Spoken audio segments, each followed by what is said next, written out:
Hello. My name is Carol.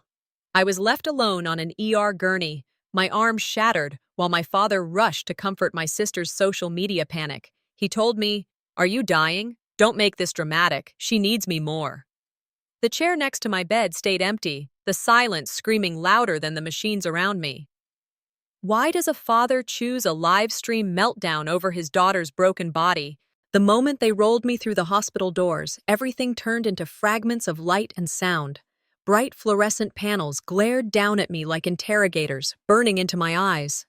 The smell of antiseptic was sharp, metallic almost, stinging my nose as if it wanted to keep me awake when all I wanted was to fade out.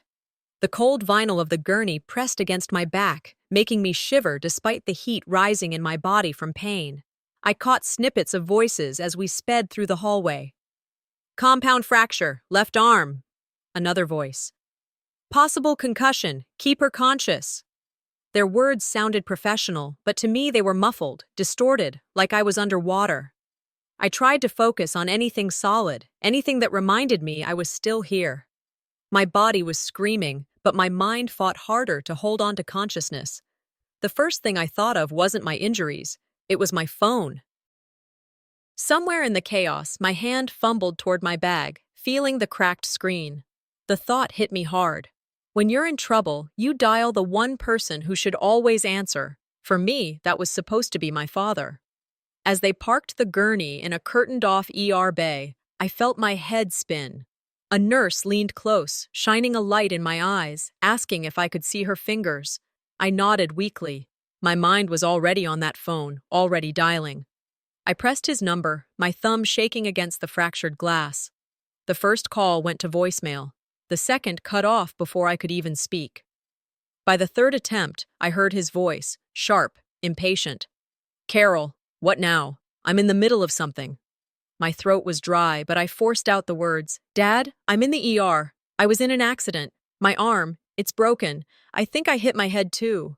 There was a pause, and then his response came, each word cutting sharper than any pain in my body. "Are you dying?" "Because your sister just had a meltdown online. She's devastated. Don't make this dramatic."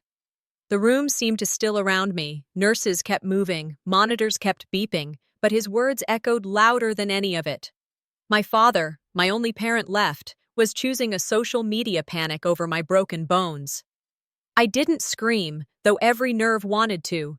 I just lay there, my cracked phone against my ear, listening to the silence after he hung up. My mind whispered what I couldn't say aloud. He chose Instagram over me. He chose her crisis over my pain. I let the phone slip from my hand onto the sheet. The screen went dark, fractured lines catching the overhead lights. I stared at it until my eyes blurred, the silence wrapping around me. The nurse returned, adjusting my IV, glancing at the empty chair that had been placed beside my bed. It was meant for family, meant for the people who rush in when life breaks you open. For me, it stayed empty. That chair cut deeper than the fracture in my arm. I kept looking at it, expecting it to fill, knowing it wouldn't.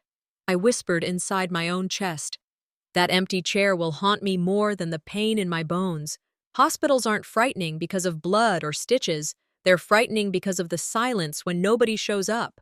I saw other patients surrounded by loved ones, husbands holding hands, mothers stroking hair, siblings whispering encouragement. My side of the curtain had nothing but beeping machines and the emptiness of that chair. I realized then it wasn't just tonight. That chair had been empty all my life, in one form or another. Birthdays where he was too busy comforting my sister after a small disappointment. Graduations skipped because she had anxiety over a grade. I had always excused it, told myself I was strong, independent, resilient. But sitting there, bruised and broken, it was impossible to ignore the truth. I had never been chosen. As the minutes dragged on, painkillers dulling the edges of my body but sharpening the ache inside, I thought of something I once read: "You don't abandon blood for noise." My father had done exactly that. The betrayal settled over me like a heavy blanket. I always knew he saw me as the strong one, the one who didn't need him, but tonight proved it. When I needed him most, I was invisible. I turned my face toward the ceiling, blinking against the sterile light, my lips forming a quiet promise. If he won't choose me tonight, I whispered, maybe I'll choose differently from now on. The nurse had parked a chair beside my gurney, a simple plastic one with metal legs. She set it there almost automatically, the way you would for any patient whose loved one might arrive soon. She adjusted the IV line, straightened the blanket on me, and said with a kind firmness, "Someone will want to sit here." Then she moved on, as though it were a certainty, but that chair was never filled. I kept glancing at it, expecting, hoping, that my father would push open the curtain and sit down, maybe just place his hand on my shoulder to let me know I wasn't alone. Each minute stretched into another silence, the steady rhythm of the heart monitor sounding like a metronome that marked only absence. The machines kept doing their work. The chair did none. It just sat there, empty, accusing. People say hospitals are where family shows up, where bonds are proven without words. Mine didn't. I stared at that chair and thought about other tables in my life. The kitchen table when I was a child, my sister always had the best seat, the one with the soft cushion and the full view of the room. My spot was the one closest to the drafty window, as if my place was temporary. Looking at that chair now, I felt the same message pressing down on me. You're here, but you don't matter as much. The beeping of the monitor, the smell of antiseptic, the murmur of nurses speaking to one another. It all faded behind that image. One chair, perfectly placed, completely empty. It was abandonment you could photograph. I tried to shift my focus, but the conversation of two nurses floated in as they passed by the curtain. One said, "Isn't that the Voss girl? I saw her crying online earlier. Looked like she had some kind of breakdown on Instagram." The other replied softly, "Yeah, apparently she lost a bunch of followers. It's all over local feeds." Their voices trailed off as they walked away, but the words stuck. My chest tightened. My sister's panic was trending, while I lay here with fractures. It all aligned too neatly. The time I called, the impatience in his voice, the cutting dismissal. He was with her. He had rushed to comfort her tears about comments and likes while I was bleeding in an ambulance. I remembered scrolling before the accident, catching a glimpse of her live stream, her face streaked with mascara, gasping dramatically about betrayal by her fans. People flooded the chat with emojis, consolations, declarations of loyalty. I had rolled my eyes then, but now, lying here, it was unbearable. She had an audience applauding her sorrow. I had a silent chair. The words replayed in my mind. "Are you dying? Don't make this dramatic." He had spoken to me like I was a nuisance, but she was the fragile one, the one who needed tending. He chose likes and comments over my broken bones, I muttered to myself. It wasn't just anger, it was the sting of recognition. There's a quote by Maya Angelou that I once underlined in a book. When someone shows you who they are, believe them the first time. My father had shown me many times. Tonight, I finally believed him. I lay there listening to the shuffle of shoes on linoleum, the hum of fluorescent lights, and realized the pattern wasn't an accident, it was design. He had been excusing neglect for years under the banner of tough love. I was the strong one. She was the delicate one. That division justified everything. The memory of his voice came back again. "Are you dying?" Each syllable carried a lifetime of dismissal. I replayed it in my head like a wound I couldn't stop touching. Other patients had family around them.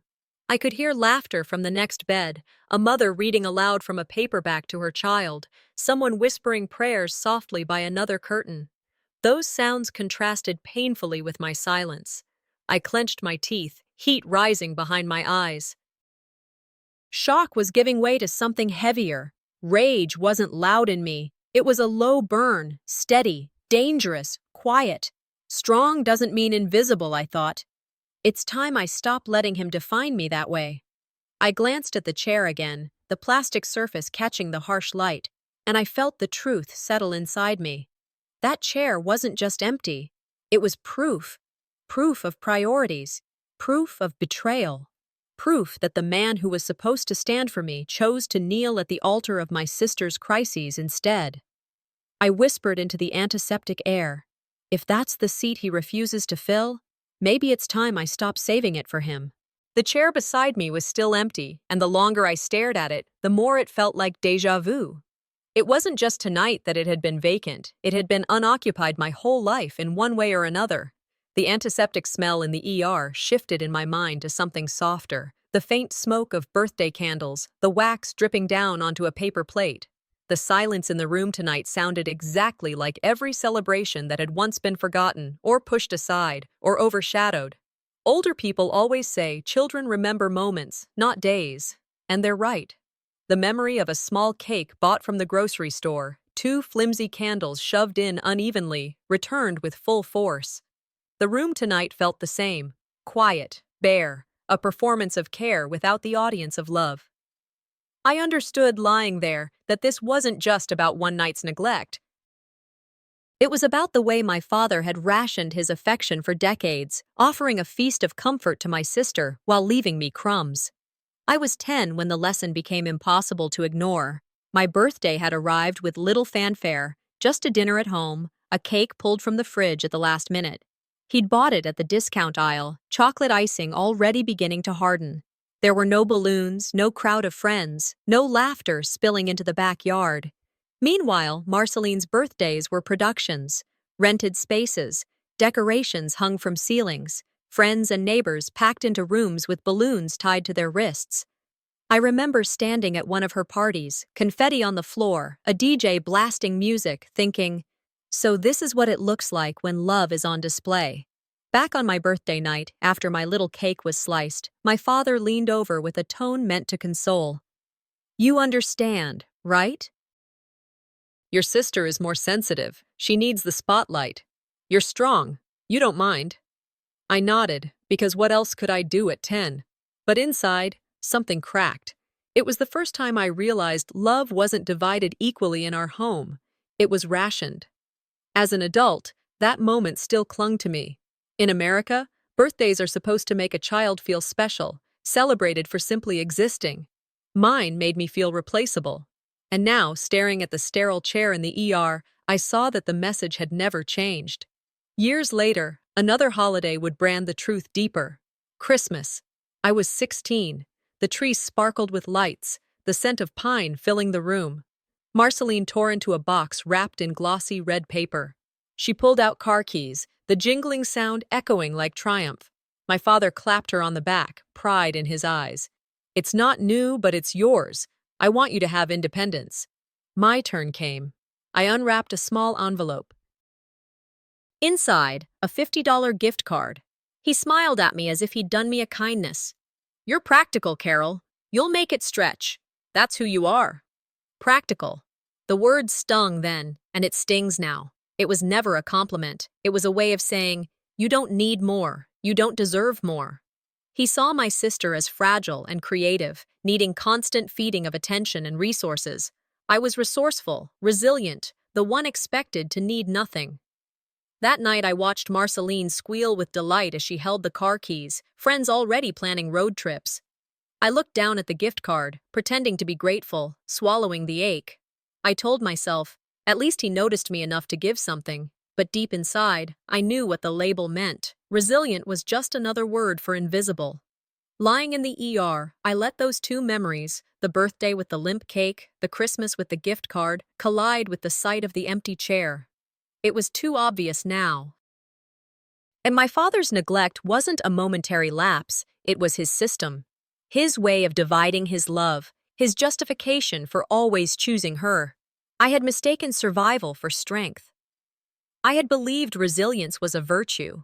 But tonight, as the machines beeped beside me and that chair sat empty, I saw the truth. He had trained me to accept invisibility as my role. The sadness shifted inside me, layering into something sharper. Maybe tonight wasn't a betrayal at all. Maybe it was a confirmation. I closed my eyes, the fluorescent light still pressing against my lids, and whispered, and confirmations hurt worse than surprises. In the ER, the curtain to my bay swayed just slightly as another patient's family broke into loud cheers. Their loved one had woken up, and the sound of relief echoed down the hallway, clapping, laughter, voices raised with joy. For a moment, it almost felt celebratory, like I was intruding on a family gathering instead of lying in a ward filled with broken bodies. Then I turned my head toward my own chair, still empty, still accusing. The contrast was unbearable. One side of the curtain was filled with connection, arms around shoulders, whispered "thank God" prayers. My side was the hollow echo of silence, a chair standing like a monument to absence. That moment told me what I'd known for a long time. Tonight wasn't the first milestone he had missed. It was simply the latest entry in a long list. The realization pulled me backward in time, into memories that clung to me like stubborn stains. I was 18, sitting in a stiff plastic seat on the football field, my cap tugged low against the sun. The air was thick with the smell of grass and perfume from the rows of families pressed into the bleachers. I kept scanning the crowd for his face, for a wave, for something to tell me he had chosen to be there. I had even saved him a seat, a ridiculous act of hope. The announcer called out names, one by one, and when mine rang through the loudspeaker, I stood, shook hands, accepted my diploma, and my seat beside me stayed empty. Later, I found out why. Marceline had called him in tears over a B- on her final exam. He stayed home to console her, to soothe her devastation. When he finally saw me that evening, his words were almost rehearsed. "You understand, right? She really needed me that day." I remember nodding, pretending to agree. But in my chest, a question screamed, "What about the day I needed you? Wasn't it only once?" Graduation in America isn't just a formality, it's a rite of passage. Parents beam, cameras flash, families throw parties to mark the moment. For me, the moment was marked by silence, by the empty clap of hands that never came. I had to pretend I didn't care as I watched classmates hugged by fathers who looked at them with pride. I smiled for pictures, a lonely kind of defiance, but inside, it left a scar that would never fade. That wasn't the first time. It wasn't the last. I was 12 when I won first place at my school's science fair. My project, an elaborate solar system made from painted spheres and fishing line, had impressed the judges enough to give me a blue ribbon. I remember standing on the stage, the applause surrounding me, searching the crowd for my father. I spotted him at the back, arms folded, a faint smile, and I felt proud. But then, just as they handed me the certificate, I glanced back and he was gone. He had left early to drive Marceline to a modeling tryout. Teachers congratulated me, classmates patted my back, but the seat where he had been was empty again. Later that night at dinner, he barely acknowledged my ribbon, brushing it aside with a distracted, "Good job." But when Marceline came home without a callback, he praised her. "It takes courage to try. That's braver than winning something easy." Easy. That was what he thought of my effort. My hours of painting, building, studying reduced to something durable, replaceable, not fragile enough to need him. In his eyes, my achievements were reliable, like I was. Her failures were fragile, and therefore worthy of his full attention. In that moment, I learned what my role was in his script. The sturdy one, the dependable one, the one who would always manage without him, the one who didn't require applause because she was supposed to be fine. Sitting in the ER now, I realized these weren't isolated events. They were a pattern. Each milestone, each chance for him to show up, was erased, not by accident, but by design. My chest tightened, and frustration replaced the ache of sadness. He hadn't just missed my milestones. He had erased them from memory, from his version of our family history. Oprah Winfrey once said, "Forgiveness is giving up the hope that the past could have been any different." I wasn't ready to forgive. Not tonight. Not when the chair beside me proved that nothing had changed. I turned my face to the ceiling, blinking against the fluorescent glare, and whispered, "If he could miss my graduation and my victories, why would I ever expect him to show up tonight?" The glow of my phone's cracked screen reflected in my eyes as I held it above me in the ER bay. The jagged glass caught the fluorescent lights and made the lines on the display blur. I thought about how many times my father had pointed to this very trait, my ability to get by with less, to adapt, as if it were a reason to deny me what I needed. He used to call me the practical one, his voice full of false admiration that disguised indifference. College had been the clearest proof. My laptop barely powered on. It froze in the middle of my assignments, the fan whining louder than the dorm's heater. I'd asked him once, just once, if he could help me get another. His answer came quick, dismissive. Check Craigslist, Carol. You're good at stretching $1. A week later, Marceline announced that her own laptop stressed her out with its slow loading time. That same week, a brand new MacBook showed up in her room, gleaming silver under the lamp. I remembered staring at my sputtering screen, the cursor frozen on a half-written paper, thinking about the unspoken rules in our house. If Marceline sighed, she received. If I asked, I was reminded of how capable I was. Practical had become another word for undeserving. I pressed the phone against my chest, feeling the vibration of the monitor beside me. Eleanor Roosevelt's words came back to me from a lecture I'd once written down. Do what you feel in your heart to be right, for you'll be criticized anyway. I had lived practically because I thought it was survival.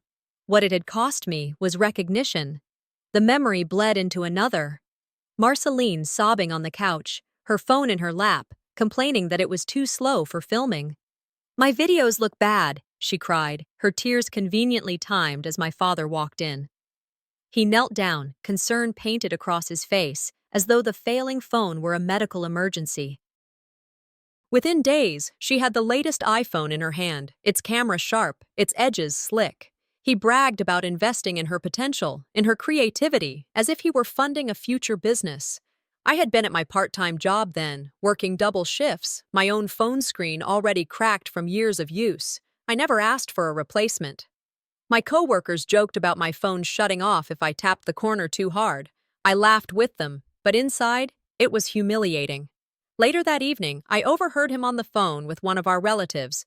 Carol doesn't need these things. She's practical. Marceline smirked when she caught my eye across the room. She didn't need to say a word. The favoritism was written in the shine of her new device and the silence of my pocket. Now, lying in the ER, I turned my broken screen toward me and thought, my cracked phone was proof of his cracked priorities. He mistook humiliation for resilience, neglect for strength. The humiliation had never left me, but tonight, it burned into something else. Anger simmered beneath my ribs, and I felt determination harden where hurt once lived. I swiped through the damaged screen, the glass catching at my fingers. Despite the fractures, it still connected me to what he had left behind. That's when I found it. The family group chat. My aunt, my cousin, and my father, their words marching across the display in smug little bubbles.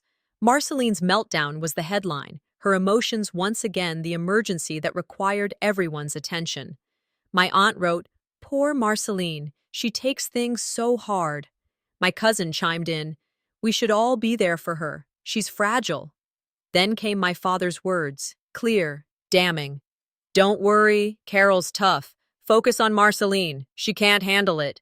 The words hit harder than the accident itself. I wasn't just overlooked by him. I was invisible to the family at large. The narrative he had written for me, the strong one, the practical one, had spread until it became gospel. They didn't worry about me because he told them not to. Rage and exhaustion washed over me together.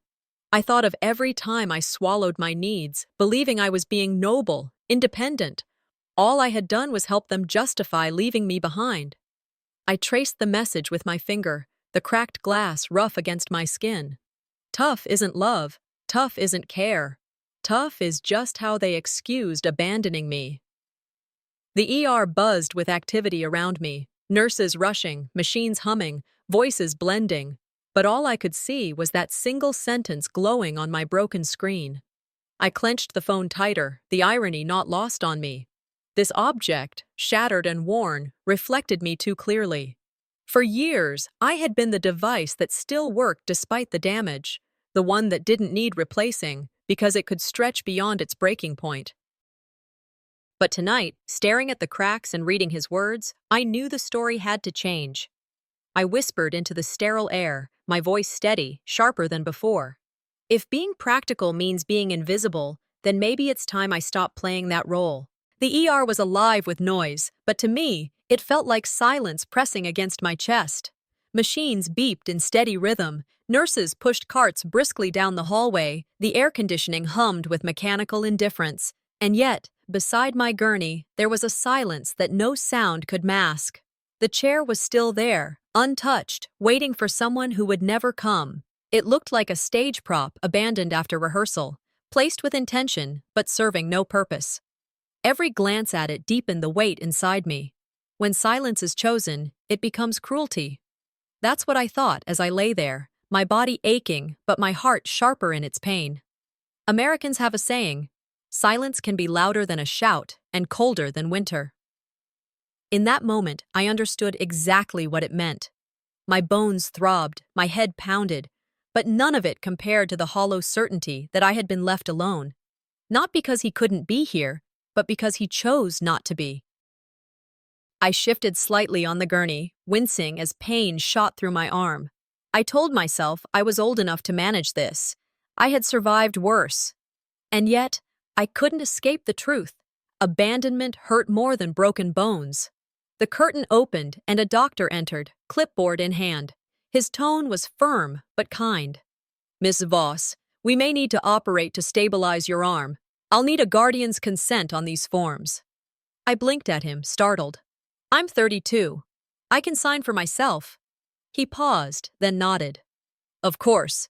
Hospital policy usually checks with next of kin first, just in case. Do you have anyone coming?" His eyes flicked briefly to the empty chair, betraying the assumption. Heat rose in my face. I swallowed hard. "He's not here." The words scraped against my throat. Saying them aloud felt like peeling off skin. The nurse beside him gave me a look, compassionate, steady, one that said she understood too much without asking. That look was sharper than pity. It was acknowledgement. She knew what that empty chair meant. I took the pen from the doctor's hand, the papers trembling slightly under my grip. My signature looked foreign, jagged, as though even my handwriting knew it was signing something it shouldn't have to. In that moment, I felt reduced to a child, not because I wasn't capable, but because I had been made small in the eyes of strangers waiting for a father who didn't come. The doctor nodded once, then excused himself, leaving me with the nurse. She adjusted my blanket quietly, her voice soft. "You did the right thing." I couldn't meet her eyes. All I could think was, I was old enough to survive alone, but why did it still hurt to sign for myself? As the minutes stretched, his voice replayed again in my head. "You're strong. You'll be fine." The line that had followed me for decades, the excuse that covered every absence. I realized now how much it had shaped me. I had carried that weight into adulthood, convincing myself it was a compliment. It wasn't. It was permission to neglect me. The rage built quietly. For years, I had been told resilience was my virtue. Tonight, I saw it for what it was, their excuse. Strong doesn't mean I should be abandoned. Strong doesn't mean I deserve less. Strong means I know when to stop tolerating it. I closed my eyes, forcing tears back. Not because crying would be weak, but because I refused to give anyone, even the memory of him, the satisfaction of seeing me break. Sometimes you don't break. You break free. The words formed in my mind like a vow. I opened my eyes, reached for the pen again, and signed the second page without hesitation. My hand was steadier this time, my chest tighter but firm. The nurse gave me a reassuring nod before stepping out. Alone again, I turned my head toward the chair. Still empty, still waiting. But this time, I whispered to it, voice steady. "This chair won't stay empty because of him. It'll stay empty because I won't save it anymore." I lay back, the truth settling into me like a blade sliding into its sheath. For the first time, I wasn't waiting for him anymore. I was waiting for proof. And I knew it was about to come. I heard hurried footsteps outside the curtain, a rhythm that told me exactly who it was before I even looked up. The fabric pulled back, and there he stood, finally. My father. His tie was loose, his face drawn, but his voice came out steady, as if nothing in the world was wrong. "How's your sister holding up?" he asked. Not, "How are you?" Not, "Are you in pain?" He hadn't even glanced at the cast forming around my arm before his concern was directed elsewhere. I froze, the words catching in my throat. Even in a hospital room, with me lying battered and bruised, Marceline still dominated his thoughts. He walked into my hospital room, but still managed to make me invisible. His presence felt like absence. His body was there, but his loyalty wasn't. And the absurdity cut deep. In a place where people measured life and death, he chose to measure likes and tears. Parents showing favoritism is painful enough. But when life has been reduced to a sterile room with beeping monitors, it becomes cruelty. I swallowed hard, refusing to break in front of him. My voice came out even, though inside my pulse thundered. I wouldn't know, I said, my eyes fixed on him. I was too busy being here, alone. For a second his mouth tightened. Then he deflected, tone calm, as if he were delivering the weather report. You're strong, Carol. You've always been able to handle yourself. The line again. The excuse that had kept him from me all my life. Strength shouldn't be a hall pass for neglect. My thoughts seared through me. Strength shouldn't be an excuse for abandonment. I noticed then his phone buzzing in his pocket. He didn't silence it. The screen lit up, her name flashing across it. Marceline. Even while standing here, his mind was tethered to her meltdown. I thought of something I'd once heard a colleague say at work. Being present isn't the same as showing up. My father was the embodiment of that truth. Frustration simmered in me, a low burn I didn't let out. Not yet. I clenched the blanket with my good hand, breathing evenly, my silence holding more weight than raised words ever could. Then, as if to punctuate the insult, he answered a call. I watched his shoulders relax, his voice soften. It was my aunt on speaker. Oh, poor Marceline, she cooed through the line. She must be devastated. All those people watching her fall apart. Carol will be fine. She's tough. The words cracked something deeper in me than the bones from my accident. It wasn't just my father. It was the whole family chorus, rehearsed and confident. Carol is the strong one. Carol doesn't need us. Carol will manage. I bit down on the inside of my cheek until I tasted metal. They had agreed on my role. They had signed me up for resilience without asking me, and they used it to erase me. They all agreed on my role, the strong one who doesn't need love. Rage pushed against my ribs, but outwardly I stayed composed. That was the only weapon I had left, calm defiance. While my body ached under bandages and casts, it was the emotional cruelty that made me curl my fingers into fists. My father ended the call, tucking the phone back into his pocket like nothing had happened. He looked at me, perhaps finally noticing the fire in my eyes. But before he could speak, I locked my gaze with his. If you came here for her, I said, my voice clear, unwavering, maybe you should leave for her too. The room froze. The silence that followed was heavy, suffocating, louder than any argument.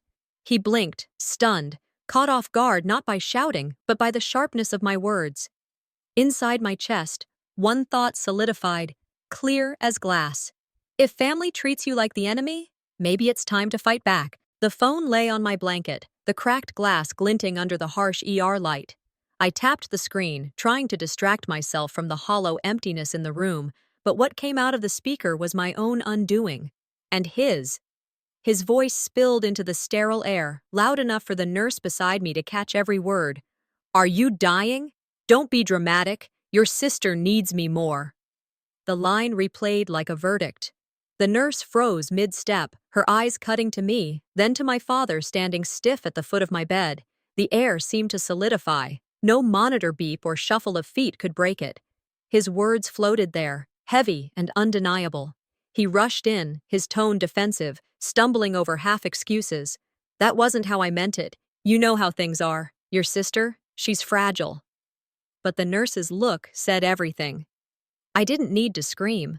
I didn't need to argue. His own voice condemned him louder than I ever could. I thought of something an old professor once told me.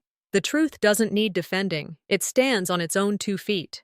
Tonight, it stood in this room, unshakable, replayed through the tiny speakers of my fractured phone.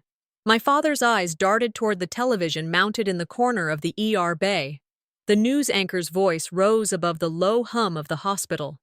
Local influencer suffers emotional breakdown on live stream. The screen cut to Marceline's tear-streaked face, mascara smudged, sobbing into her camera, racking up sympathy from strangers. Clips of her meltdown scrolled across the chyron as if it were breaking news worthy of a ticker. He stared at it, transfixed. Concern washed over his face. Not for me, lying with an arm shattered and head throbbing, but for her image broadcast to the city. I followed his gaze and felt a cold realization lodge itself in my chest. He rushed to protect her reputation, not my life. The nurse muttered under her breath, almost too soft to hear. "This is unbelievable." That whisper carried more comfort than any word from him ever had. She saw me. She saw what he wouldn't. Meanwhile, he muttered, "We need to make sure this doesn't get worse for her. People can be cruel online." I wanted to laugh, but the sound stuck in my throat. The absurdity of it cut deeper than the pain in my bones. The world cried with her fake tears while I bled in silence. He turned back to me, his voice dismissive, as if I were a side note in this performance. "You're fine, Carol. She needs me more right now." I didn't flinch. My eyes narrowed, my voice calm, steady as stone. "She heard you," I said, pointing to the nurse who lingered by the doorway. "They all heard you." He froze. His excuses drained out of him as the words replayed in his mind, as the silence from the nurse confirmed the truth. I didn't shout. I didn't need to. His own words crushed him better than I ever could. The room seemed split between two screens, the TV flashing my sister's sobbing face to the world, and the monitor beside me, steady in its beeping, marking the rhythm of a body that had been left behind. The contrast burned. One was drama consumed by strangers. The other was reality ignored by family. A line rose in me, not from memory, but from conviction. Character is who you are when no one is watching. Tonight, everyone was watching. And what they saw was a man abandoning his daughter in favor of a performance. He shifted, his face tight, as if searching for an escape. There wasn't one. The evidence hung in the air, replayed on my phone, echoed in the nurse's silence, reflected in the empty chair still beside me. I turned my eyes to him, my voice low but razor-sharp. "Your silence was bad enough. Now your words will haunt you too." He looked at the chair as if it had become a witness. And in that moment, it felt less like a place for someone to sit and more like testimony against him, empty because he had chosen it to be. He stood at the foot of my bed, his face pale from what had just been exposed, yet when he finally opened his mouth to address me, the words cut deeper than anything before. "Your sister nearly deleted her account. Do you know what that means for her career?" I blinked at him, my mind blank for a second. I was lying in a hospital bed, my arm shattered, my body bruised, and the first thing he offered me was another plea for sympathy, for her. Even in this room, where machines measured my pulse and doctors debated whether I needed surgery, my existence was treated as background noise. It wasn't shock that filled me this time. It was a heavy confirmation, the truth I had been circling for years. He spoke to me, but he was still speaking about her. Around me, the ER bustled. Nurses whispered updates. The monitor at my bedside beeped. A stretcher wheeled past the curtain. But none of it mattered compared to the silence between us, a silence that made me realize I was no longer the child waiting for him to notice. I was the adult staring at the man who had abandoned me 1,000 times, and this time, I was done pretending I didn't see it. I didn't yell. I didn't even raise my voice. Instead, I took a deep breath and let the silence stretch until it became unbearable. He shifted, unsteady, as though he expected the explosion that never came. I simply stared, holding him there with my eyes until the weight pressed back on him. When I finally spoke, my voice was low, measured, lethal. "Strong doesn't mean invisible. You already chose, and I'll never forget the silence." The words landed between us like a gavel, calm, but absolute. For the first time that night, I saw him falter. He leaned back slightly, his mouth parting, but no excuse formed. He hadn't expected restraint to sting more than shouting, but it did. Sometimes silence isn't weakness, it's strategy, and tonight it was mine. He finally tried to recover, his tone softening, patronizing. "Carol, you know I love you. You're just tougher than she is. She breaks easier. I tilted my head, my expression unmoving. Love isn't proven by excuses. It's proven by presence. And you weren't. His face tightened. He glanced toward the nurse lingering by the curtain. Eulalia, who had heard everything. She didn't speak, but her steady eyes said enough. In that silence, I wasn't crazy. I wasn't dramatic. I was validated. The monitor beside me continued its steady beeping, mirroring the steadiness of my own tone. Life went on, despite the betrayal sitting 3 feet away. I felt the ache of my injuries, but underneath it was something new, freedom.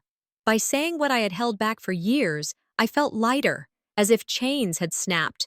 Pain remained, yes, but it was finally mine alone, not tied to his choices anymore. I leaned back against the thin hospital pillow, every muscle drained, yet a strange clarity sharpening me. His stunned expression almost gave me pity, but not enough to stop. He had carved this truth into me for years. Tonight, I carved it back. If this is family, I whispered, my eyes fixed on him, then maybe family isn't what I need anymore. The words weren't shouted. They didn't need to be. They were the clean edge of truth slicing through decades of noise. And for the first time, I saw fear flicker in his eyes. Not because I was broken, but because I had finally stopped waiting. Nurse Eulalia didn't say a word at first. She didn't have to. The look she gave my father when his words replayed through my phone was sharper than any accusation. It was disgust mixed with disappointment, the kind of look a stranger gives when they realize they're standing in the presence of someone who has failed at the most basic duty, showing up. I caught that look, and it startled me how much comfort it gave. In minutes, this nurse who barely knew me had offered more recognition than my father had in decades. He bristled, defensive, his jaw tightening. Don't look at me like that. You don't know our family. You don't understand the situation. Eulalia didn't blink. Her voice was even, measured. I don't need to know everything. I know what I heard. Silence spread again, not the suffocating kind that had haunted me earlier, but a new kind, one that validated me. Sometimes it takes an outsider to confirm what you've known all along. I thought of something my mother used to say. Your actions are your reputation, not your excuses. My father had lived by excuses, by carefully constructed narratives about who was fragile and who was strong. But his actions had revealed the truth to everyone in this room. I reached for my phone again, the cracked glass digging into my fingertips. If the truth was going to hang in the air, then I was going to let it ring louder. I want you both to hear this, I said, looking at the nurse and another staff member who had stepped in quietly. I tapped play. His voice filled the ER bay once more, cold and impatient. Are you dying? Don't be dramatic. Your sister needs me more. The recording ended, and the room fell into a silence that was louder than any sound. The monitor beside me beeped steadily, each note punctuating his betrayal. He shifted his weight, searching for words, for a rope to pull himself out of the pit he'd dug. I didn't mean it like that. You know I didn't. I locked eyes with him, calm but merciless. You meant it enough to say it. That's who you are when you think no one else is listening. The phone in my hand, once a symbol of neglect, had become my weapon. The cracks on its screen no longer represented weakness but strength, the ability to hold evidence, to bear witness.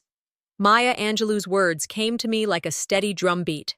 When someone tells you who they are, believe them the first time. He had told me over and over. I was only now choosing to believe him. I leaned back against the thin pillow, letting the echoes settle. For years, I had doubted myself. I had told myself I was exaggerating, being dramatic, remembering wrong. But now there was proof. Now, with witnesses in the room, I knew I hadn't been wrong. He wasn't sorry for hurting me. He was sorry for being caught. His face showed it, the tight lips, the flicker of embarrassment, the angry flush creeping up his neck. He wanted to argue, to explain, but every word he had spoken was replaying in the air. There was no way out. The vindication that coursed through me was strange. It wasn't joy. It wasn't triumph. It was freedom laced with grief. Because validation doesn't erase the years lost, the milestones missed, the love withheld. It only proves that you weren't imagining it. Older Americans would understand this feeling. The way betrayal becomes a private burden until someone else finally sees it. That moment of exposure is both liberating and devastating. I exhaled slowly, my body still battered, but my chest somehow lighter. The truth was no longer mine to carry alone. I whispered, almost to myself but loud enough for him to hear, "Now the world knows, and so do I." He glared at me, his eyes dark, searching for a way to regain control. Then his voice dropped, venom seeping through his words. "You'll regret making me the villain." I didn't flinch. Inside, I thought, he still didn't understand. I didn't make him the villain. He made that choice himself. His last words still echoed, even as the air between us thickened. "You'll regret making me the villain." The sentence clung to me like smoke, but instead of choking me, it cleared the air. Villains aren't made by what others say. They're made by choices, and his choices were carved into my skin, my bones, my memories. Around me, nurses moved quietly, efficient and calm. One adjusted the IV, another recorded vitals. None of them knew me beyond the chart clipped to the end of my bed, but their care was steady, unpretentious. In minutes, strangers had offered me more dignity than my father had in years. I stared at the ceiling and thought, if being strong meant being unseen, then I was done being their invisible daughter. The sharp edge of betrayal softened into clarity. For the first time, I felt a path forward, one that didn't involve waiting for him to change. My eyes drifted again to the chair, still empty, still taunting. He stood in the room, but loyalty was absent. Presence without love is absence, plain and simple. That chair symbolized more than one night in an ER. It symbolized my entire life with him. The nurse, Eulalia, lingered a moment longer, her voice quiet. "Do you want me to call someone else for you?" I shook my head. "No. Thank you." I didn't need replacements, and I didn't need substitutes to fill the void. For the first time, I accepted that the hole would always be there. And that was fine, because I could stop trying to patch it with people who didn't want to be there in the first place. I remembered something I once read. Sometimes the family you need is the one you build, not the one you're born into. Those words, abstract back then, now landed like truth. The ache didn't vanish, but it no longer dictated my worth. I picked up the pen when the doctor brought discharge papers. My fingers trembled for a moment, but steadied as I signed. My name scratched across the line, each letter a declaration. I choose me. My father stepped forward, his voice low, warning, "Carol, you can't just walk out." I cut him off, my voice calm, even sharp. "I've been walking alone my whole life. Tonight, I'm just not pretending otherwise." I slid from the bed slowly, my body protesting, but every step heavier with meaning. I gathered my belongings, each action deliberate, phone, bag, the thin blanket the nurse had draped over me. His protests hung in the air, impotent, dissolving against my silence. The symbolism wasn't lost on me. Every step toward the door was liberation. Physical, yes, but more than that, emotional. A lifetime of waiting ended with the sound of my shoes against the hospital floor. I didn't glance back at him, not once. But when I reached the doorway, I turned, not to him, but to the chair, that final, damning witness to all the times he failed to show up. My voice was barely audible, but firm. I won't save that seat anymore, not for him. Not for anyone who refuses to see me. I stepped into the hallway. The sterile white light spilled over me, but for once, it felt less like interrogation and more like illumination. I wasn't just leaving the ER, I was walking into the beginning of my own story. The nurse's words echoed in my memory, the ones she had quietly shared when my father wasn't listening. "Your mother once said you're strong, but you deserve care too." That sentence anchored me more than the IV line tethered to my arm. My mother, gone too soon, had seen me for who I was, not just the caricature my father painted. Even if she hadn't been able to protect me from being sidelined, she had understood. She had whispered a truth that was now my lifeline. Strength and love were not opposites. You could be capable and still deserve tenderness.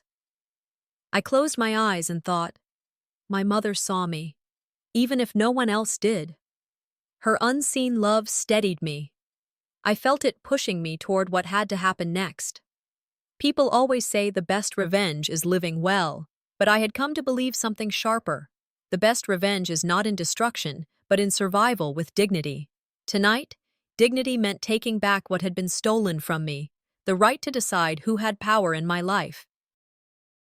My father lingered near the curtain, restless, caught between excuses and denial.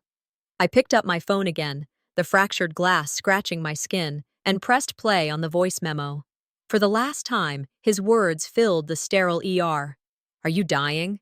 Don't be dramatic. Your sister needs me more. The staff passing by froze for a moment, their eyes darting to him, then back to me. I turned the phone off and looked straight at him. That's the legacy you chose, Dad. Your own words, not mine.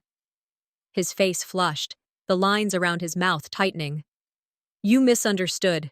I was under pressure. I shook my head slowly, not raising my voice, not needing to. Pressure doesn't change people. It reveals them. The nurses, hearing every syllable, turned away from him without comment, their silence louder than any outcry. He was left standing there, in the same room as me, but isolated, as though a glass wall had risen between us. This was what accountability looked like. He could no longer hide behind the narrative of me being strong or her being fragile. He was stripped bare, and in that moment, I felt something shift, not in him, but in me. I set the phone aside and folded my hands over the blanket. My heart didn't race, and my voice didn't tremble. I spoke clearly, each word carrying the weight of years. I release you from the role you refuse to play. I don't need a father who only shows up for the child who cries the loudest. The sentence landed heavy, not in fury, but in finality. He opened his mouth, then closed it again. I turned to the nurse at the desk and said, "Please remove his name as my emergency contact." The words were both literal and symbolic. A clean cut, the last string tying him to my life. For years I had begged, silently and sometimes out loud, to be seen. Tonight I wasn't asking for anything. I was declaring. There's a saying I once heard, sometimes walking away is the loudest way of saying enough. My steps would say it for me. I slid off the gurney, pain flaring in my arm, but I didn't flinch. I gathered my bag, adjusted the blanket around my shoulders, and began to walk. His voice rose behind me, protests tumbling into the air, but I didn't stop. Every step across the hospital floor was liberation. The hallway opened into the waiting area, where a television glowed in the corner. Headlines scrolled across the screen. Influencer, meltdown, shocks, local community. Marceline's tear-streaked face filled the broadcast, her crisis immortalized as spectacle. I paused, watching the screen for a moment. Not with envy, not with anger, just clarity. I smiled faintly, not bitter, but free. Let them all cry for her, I whispered to myself. I've learned to live for me. I turned toward the sliding doors, the night air beyond them cool and wide open. And as I stepped into it, one last thought carried me forward. That was the last night I ever saved a chair for someone who didn't deserve it.